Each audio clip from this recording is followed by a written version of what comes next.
This is TLFM Online, Radio Station Chicago, Dimensión Latina FM, Radio TV. Baja nuestra aplicación a través de tu iPhone o Android. Búscanos como Dímela FM. Búscanos en TuneIn Radio como Dimensión Latina FM y visita nuestra página web dimelafm.com.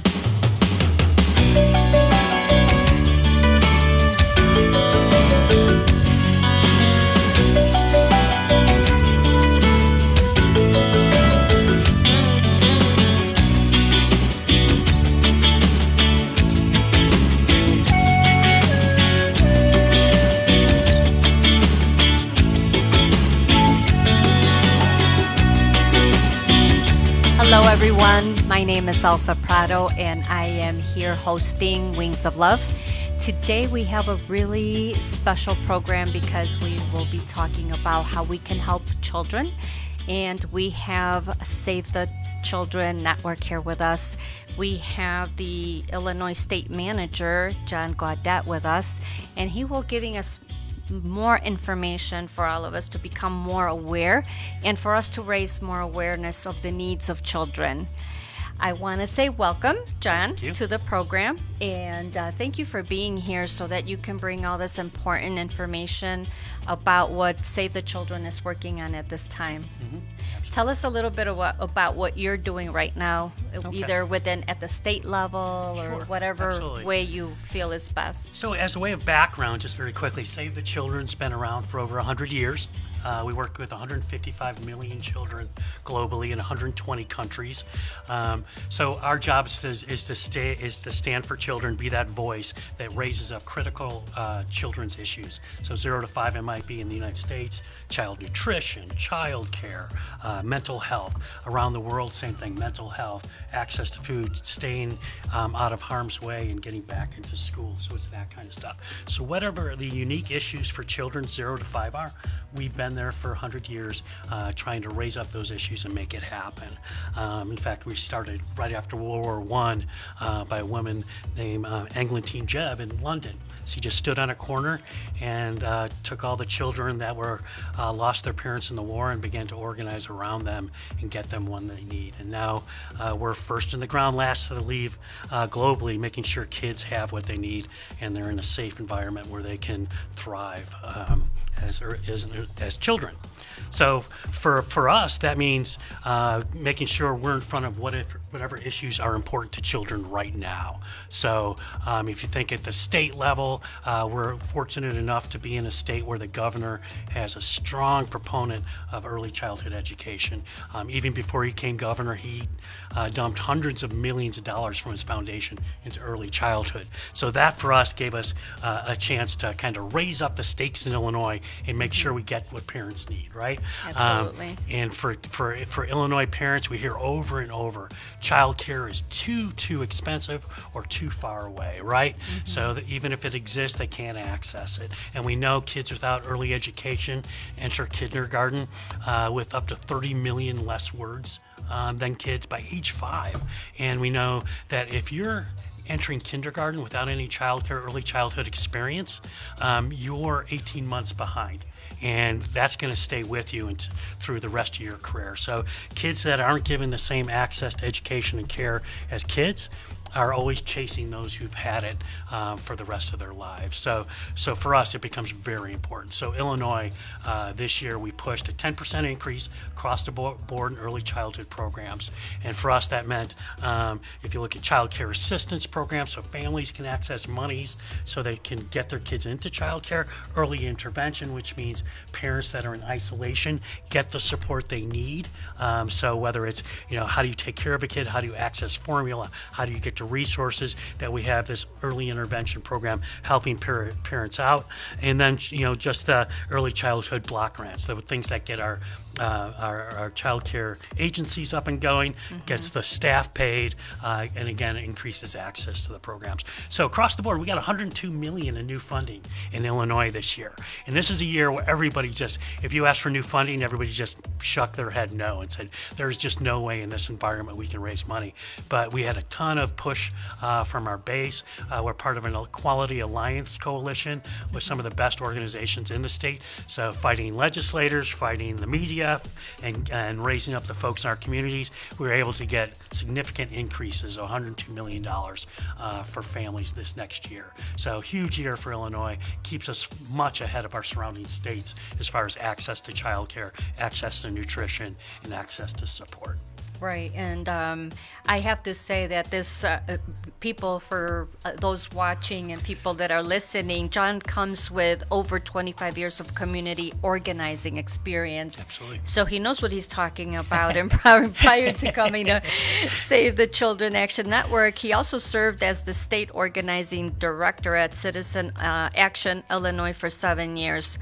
And then prior to that, he worked as a lobbyist and advocate for the Illinois Environmental Council and Illinois PIRG, GOTV director for Move On PAC, and 13 years as a community organizing director for PICO Network and the National People Action Affiliate Organization. So he comes here telling you all this stuff because he knows not only the importance, but how important it is for all of us to organize as a community. Absolutely. Because, it takes the whole village. It does. Truly, to help these children and these families. There's a ton of single parents that are just barely scraping by and having a hard time coming up with how am I going to work and watch the kids at the same time. Absolutely. And it's a dilemma for so many parents, even single dads, I have to say. It's not just a women issue anymore. These days, we have a lot of single parents that are just struggling. Yeah. And that's the thing. You hit right on the point. And in fact, when I was an organizer in Chicago, we organized in the community we're in right now.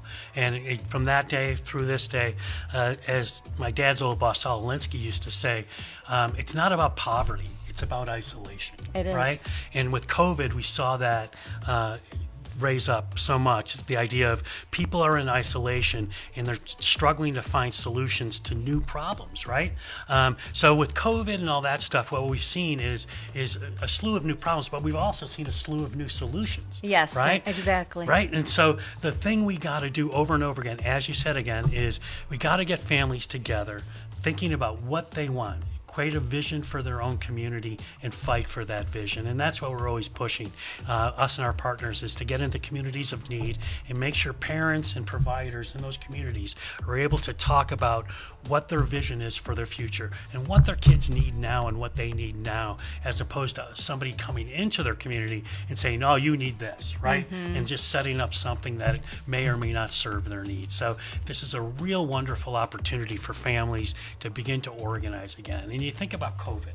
Yes. Right? Something is, and the old saying is, don't let a crisis get away, because it's such a wonderful opportunity, right? And what you'll begin to hear organizers talk about, especially in this environment of childcare and children's early education, is this idea of flexibility. Right? So in the old days, if you had to get child nutrition or whatever, you'd go to the school and you try and get a lunch program, you try and get served, and families struggle to get through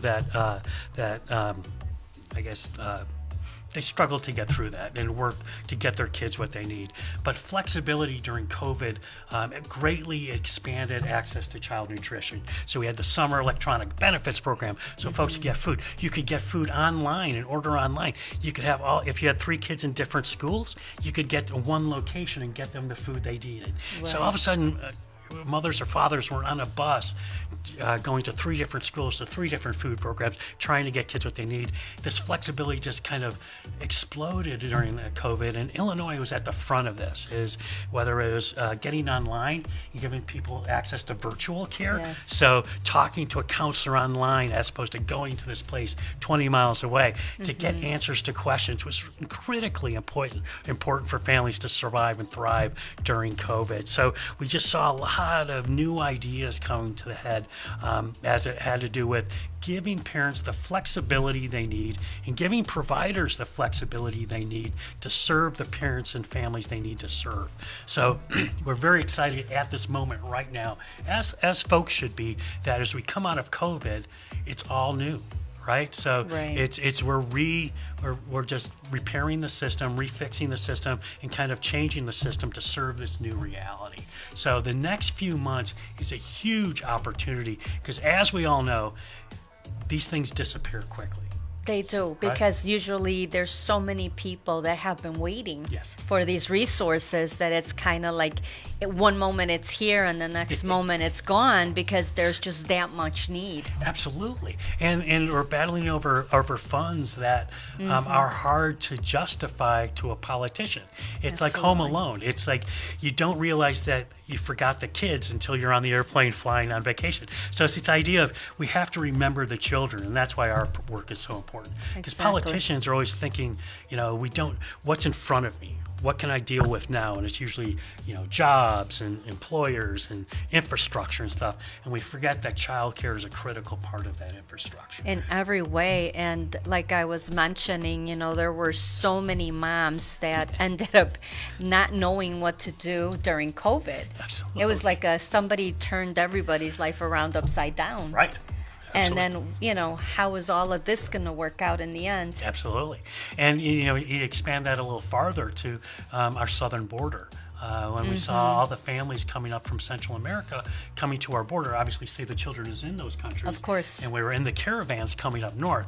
So just making sure those families are going through the same thing. The world's been turned on its head. We're trying to figure out what's to do best for my kid.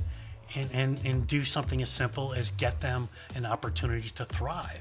So coming north and with Title 42 and people trapped at the border, we're constantly trying to figure out what we can do to help families get through the process, get due process, and get moving on with their lives. So we've set up our first ever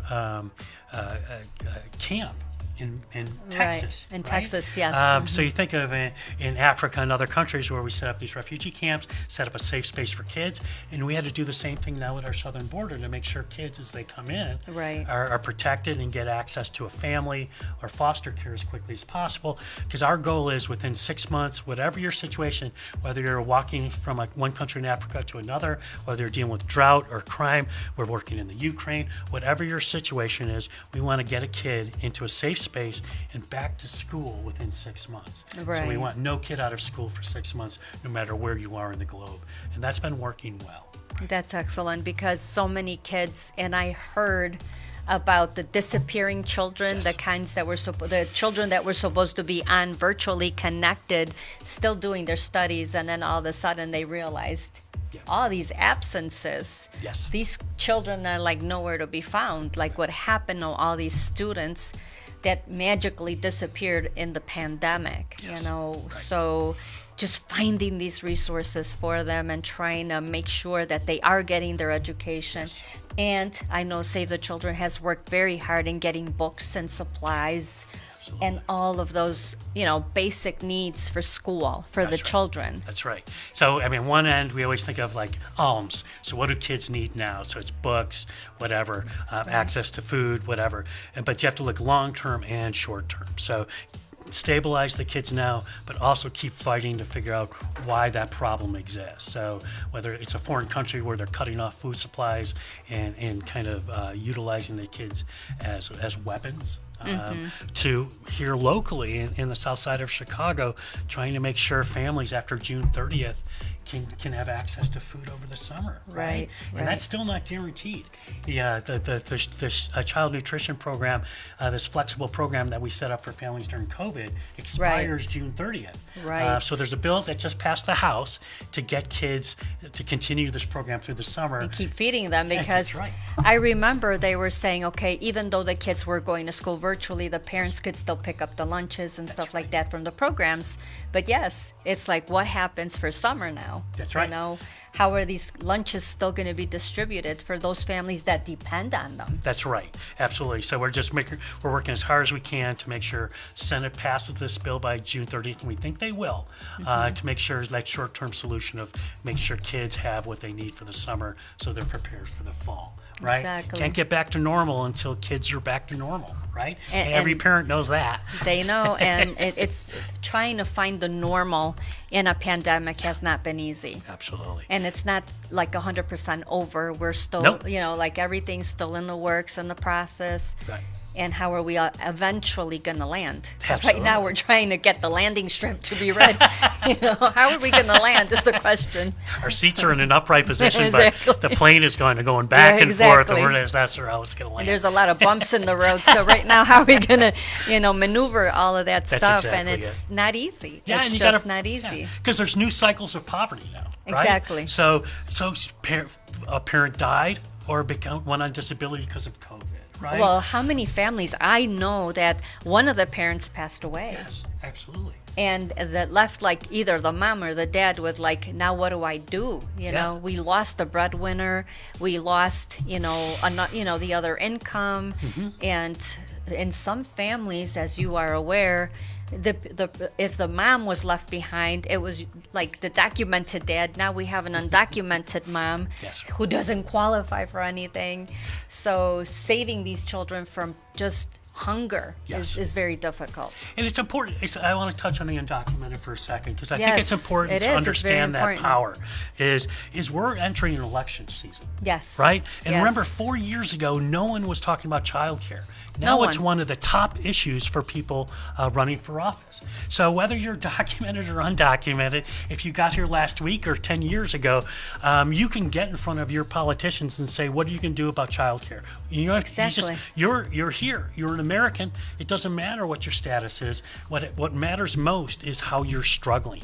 So I urge families across the United States, across the world, whatever, is begin to think about how to articulate your current challenges and begin to bring those up in your community, whether it's your church or your small group or whatever, or at a candidates forum if politicians are coming around. You should feel empowered to raise up this issue because there's no critical time in our lifetime like right now as far as redefining where funds are going at all levels of government, right? So build that community, create a voice, make sure that voice goes somewhere. Exactly. And that's what we're always challenging. And to speak up. You can't sit, just waiting for things to get better on its own because that doesn't exist. I mean, people need to really see who are you voting for? That's right. Really look at the people behind the face. What is behind this name? Yeah.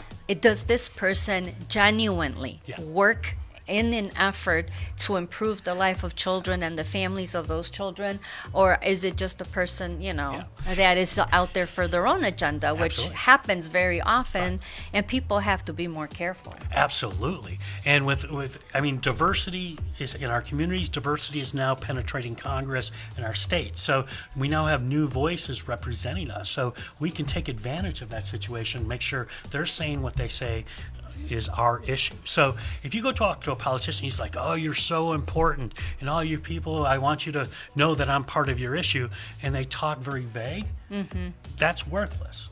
Exactly. You need someone to say, I know that you as a mother with 3 kids have no ability to take care of those kids effectively without our support. And here's what I'm going to do to help, right? So they should try just as hard to keep us in the city of Chicago as they are trying to keep Citadel or some of these huge corporations in Chicago, right? So we push folks to, again, engage. I don't care if you can vote or you can't vote. To speak publicly to a politician is incredibly important. And to speak from your heart and your values is also very important. Don't worry about language. Just worry about what you see. And sharing your experience is by far the most important thing you can do in the public domain. So talking to your friends or talking to politicians is to get over that fear and simply speak to your experience. Exactly. Yeah. And so many people don't take advantage of making the phone calls. They don't take advantage of writing the email. I mean, I think an email is so easy in the sense that you can communicate with these legislators, with these state representatives, with these senators. You can send an email without having to go make an appointment with them and look them in the face or feel like I'm so embarrassed I have to bring this up. No, go ahead. Right. Write these emails. I mean, look at Save the Children. We're always sending petitions through. where I want the Congress to hear this out. Yeah, we want this implemented with these bills. Talk about some of these bills that we've been working on. I mean, these are things that we've been like pushing and pushing, even through the pandemic, because we were holding these meetings online. Absolutely. during the course of they can't get rid of us. pandemic. We're still going to be in front of you. And just before I talk about, so when you send an email to your legislator or you make a call to your legislator, it's just like anything else. If you talk to them face to face, largest impact, and then work your way back from there. But when they get your email, they have two folders: support and against a bill or childcare or whatever. And they just put those in there and they stack them up. And at the end of the day, they count what's in each folder. So if they have 700 emails from us in one folder saying you need to improve childcare, and then in the other folders there's a handful of no's, they're gonna begin to use that as a way of saying this issue might be important. We need to take care of it. So just understand how the process works. That they may not read everything in your email. They're going to read that first paragraph, and if it's different than the email that you're sending, if you add something to the beginning, very powerful. So if you're sending an email online, if there's a way for you to write in that first paragraph of what you're going to send to that legislator, it's very important that you put in your story. So I always try to remember folks to tell you, write your story down and make it simple, 3 to 4 sentences that you can say over and over again, so that you have a story you can tell quickly, and then that changes the discussion.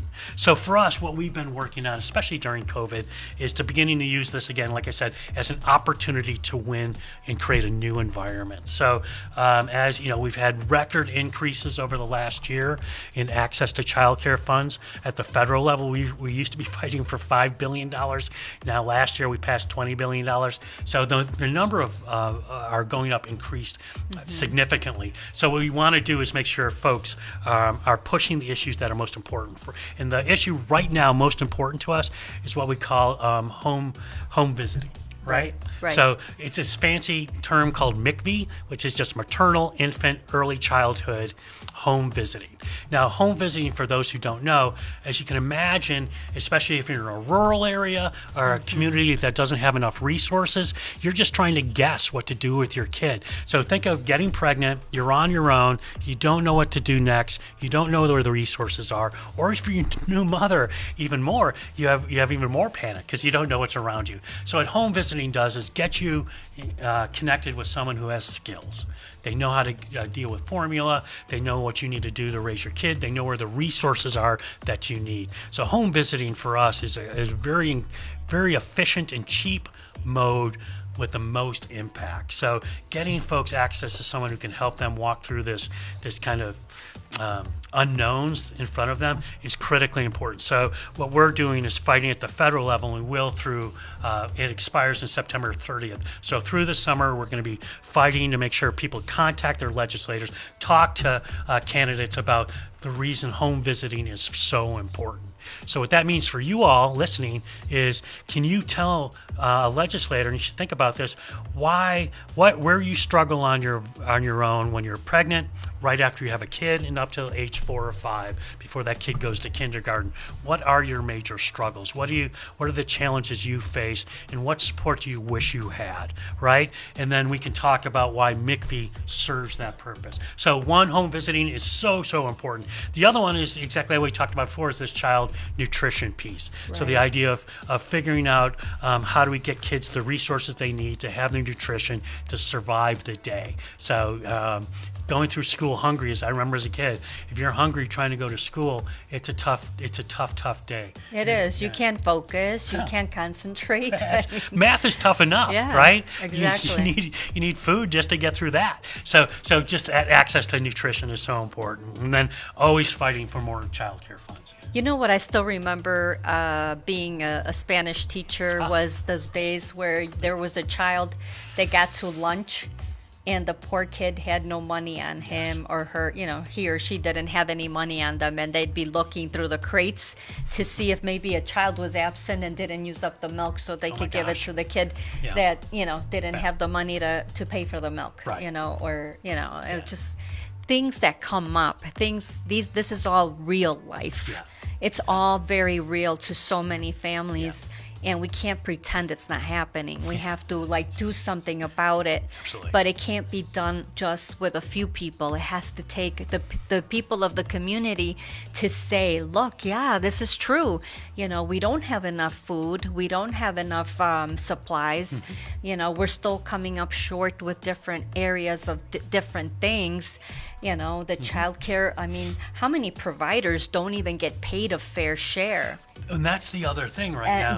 You know, and I know that there's been a big battle with the union, with SEIU, that they've been pushing, and it's all really part of the network. Yeah. It's all part of this, of all of us coming together as a community and just bringing all these different things together so that we can actually have a better outcome for the children. That's right. And right now, there's, again, huge opportunities to influence the debate, right? Folks are struggling to figure out, politicians especially, are struggling to figure out how to deal with this new environment they're in. So the more folks can take action and just address their campaigns or the elected officials, it's just so important, right? And you know, like you've said, you can always come to our site and look for what's going on now. Exactly. So where can I take action? And just take action there. And if you want to get more involved, I think you contact me or whoever, and we begin Give to us talk. the contact information, if you would, for our audience, Sure. and then that way they can, you know, start making phone calls or writing an email or just trying to get into the chat, you know, Yeah, so that they absolutely. can get somebody to, you know, help them. Yeah. So the first thing is Save the Children Action Network. Just write that word out. So Save the Children Action Network, all one word, .org. And that's our one-stop shop for what's going on around the world. And then you can pick Illinois, and that'll show you what issues we're working on now. But just go to Save the Children Action Network and take a look at that site, and then kind of get a sense of where is the debate right now, what are we working on, and how you can help. And then if you want to contact me here locally, I'll spell this out for you. Is my personal, or my email address is jgaudette@savechildren.org. So JGAUDETTE at savechildren.org. So SAVECHILDREN.org. So jgaudette@savechildren.org. Or you can just Google us and you'll find the same information. But we're looking for folks to build momentum for this critically important election coming up, to make sure that child care is an issue right in front of them, and child nutrition especially is an issue right in front of them that they can respond to. Like I said before, in Iowa 2016, there was no presidential candidate talking about child care. Within a month, we had everybody talking about child care, and it was the top 3 issue on all their websites. So just a little agitation can go a long way these days in getting your elected officials to get nervous and get working on what we need them to work on. Right. And not only that, to realize that if we don't do it now, now we're stuck for another term, and this is going to be our life. Like, you know, with the prior administration, we were all struggling, right? I mean, I was like horrified when I heard, oh, well, the administration just removed all the lunch, you know, all the lunches, all the after-school programs, all the what they called, you know, that money that it's kind of like the petty cash, the little money that goes here and there and all of that got eliminated. Yes. And it's kind of like, where does that leave these families that need it so much? Well, that's the thing, and you have to remember that. If we're not talking, the opposition is talking. So, for example, there's a real push right now to get rid of Head Start, which is an incredibly important program for struggling families to get access to childcare and support. So the opposition would say, well, Head Start doesn't work because by 3rd grade, all the effects of Head Start fade, or that goes away. Right? So, or they'll make up something. And unless the politician hears from us, they have no context to respond. Right? So if they don't have kids and I'm a politician, I'm going to say, oh, that's a good idea. I can save, $50 billion a year, and I can stick it into something else. So if the opposition comes in and they have the attention of your politician or your elected official, and they don't know what your perspective is, bad things are going to happen. So Exactly. you just got to keep yelling and screaming, talking and building relationships to make sure politicians are listening. Oh yeah, and the squeaky wheel will always get the oil, because you absolutely. just have to speak up. There are so many people that will look at other people and say, "Yeah, but your children are grown. Why worry this and that?" That's not about not worrying, or you still have grandkids. Yeah. You still have nieces, nephews, extended family that may need this. Right. So it's a matter of helping each other as a community more than anything. And helping the economy. I mean, our communities are the economy. So if we're not taking care of the problem locally, it's going to be taken care of someplace else. And we know over and over again, if without access to the proper resources, without support, you're navigating down this road that you don't understand, and you can get put into positions where someone's taking advantage of you. So without the education experience, without the support, kids are challenged with less envious opportunities, which puts them in danger. So it's a cost to our economy, it's a cost to our children, it's a cost to our families, and it's a cost to our communities. So there's no issue more important than youth issues as far as all the other issues, whether it's crime or jobs or anything like that. Unless you're prepared, somebody else is going to get the job, somebody else is going to get the opportunity, some other community is going to get the resources. So there are solutions, they're simple. It's Yes. about willingness to implement those solutions, Yes. and a willingness of communities to find those solutions and make sure they're one. Absolutely. And we're only taking care of our future, and that's what we got to look at. When you're old, who's going to take care of you if we Absolutely. don't take care of them now? And it's really just that whole circle of life. Yeah. It's one big circle of life, and we all have to just keep, Yeah. aware that this day is going to come, and we will be the elderly. And how, you know what I mean? Will Yeah. we have our youth prepared? Will we have them educated? Right. Well, they know what to do with us old people when we get old. So it's really important that we don't ignore this, that we do take it seriously, and that we prepare our youth as best as they can, because it's a quality of life for all involved. Everybody will be impacted. Yeah. Whether you do it for love, Yes. whether you do it for values, whether you do it for your faith, or whether you do it from your experience, it doesn't matter, because it's all impacting the same thing. And we have to live in our faith. We have to live our values. If we expect our community to represent our values, we have to live in those values. So we have to fight for others if we expect them to be a part of our community. Exactly. Right. Totally. And you know what? We're running out of time. Absolutely. I hate to say that. We might just have to have you come back. Yeah, and we can always do another, segment. Absolutely. So that we can continue to broadcast to the community and everybody involved, because this is about our family, all of our families, Absolutely. all our kids, and we just have to take care of one another. That's the most important thing. Yep. I think the pandemic, if anything, it really woke us up. Absolutely. It really woke us up to see that amount of funerals and that amount of Yeah. need and that amount of loss. Yeah.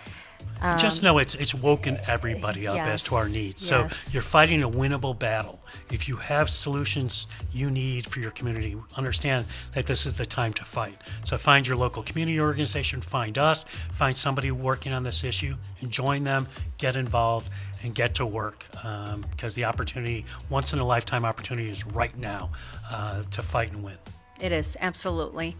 Well, we're gonna have to say goodbye for now, and we hope everyone will participate Yep. and maybe take some action and join us in this effort Yep. with Save the Children Action Network. It's all about the action that we take now that will make the big difference for tomorrow and our future, our Yep. children. So I hate to say goodbye, but I want to thank you very much, John, for being here and for doing this on Wings of Love. We are broadcasting through Dimension Latina FM, and we are in Chicago. For everybody that is listening, to keep tuning in. Please share this information with loved ones, with everybody that you know that might have a need for any of these resources. We already gave all the resources, and you will see some of it on the video as well. Everyone, have a great weekend, and we will be with you soon. Thanks for having us. Thank you.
ELFM Online. Radio Station Chicago. Dimensión Latina FM Radio TV.